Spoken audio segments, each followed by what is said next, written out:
One of the biggest secrets in short game is the ability to know exactly how the ball is going to come out and react from different lies around the greens.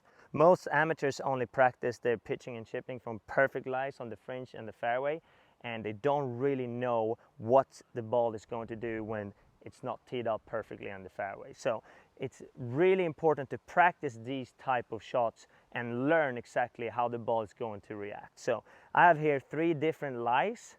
One where the ball is really teed up in the rough, it sits on top of the grass. One where the ball is sitting more down in the rough, and one with a pretty perfect lie in the rough, okay? So all these shots are gonna come out differently and react differently when they hit the green. So if we start out with this one that's teed up more in the rough, this is the one where players get it wrong the most often, okay? So most players, because this looks like a perfect lie, expect the ball to come out lower with a lot of spin. But because of the fact that the ball is teed up, a player is going to tend to hit it higher on the club face, which is going to cause the ball to launch higher with less spin because they hit it above the center of gravity, similar to hitting a sky with a driver, okay? So this shot is actually going to come out higher with less spin, especially on longer wedge shots from like 50 to 60 yards.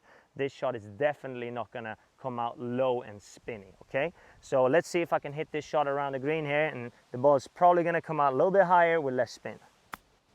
There you go. Because of the fact that I hit it higher on the club face, okay? The second shot here, the ball is nestled down in the rough, so most players know that this shot is definitely not going to spin. No matter how hard you try, the ball will not spin from this lie. So on this shot, we have to hit it a little bit harder too, because we have some grass between the club face and the ball, which is going to decrease the energy that we can put on the golf ball. So we have to hit this a little bit harder to carry it the same distance, and when it hits the green it's going to roll out more. So most often you want to carry it a little bit shorter and let the ball roll out. So let's see if I can do that here. Yeah, pretty good.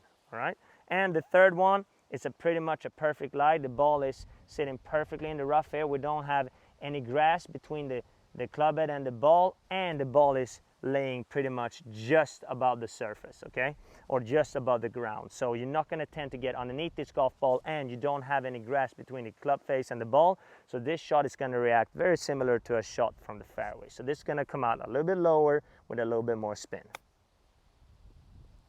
Pretty good. So next time you practice, make sure you hit different lies, not just perfect lies on the fringe. So put a ball on top of the rough, one that's nestled down and one on a pretty good lie, and then make sure you hit a lot of these so you can develop an understanding of exactly what's going to happen, how the ball is going to come out, how it will react when it hits the green, so that you can develop a better short game and be a better player all around the greens, not just from the fairway.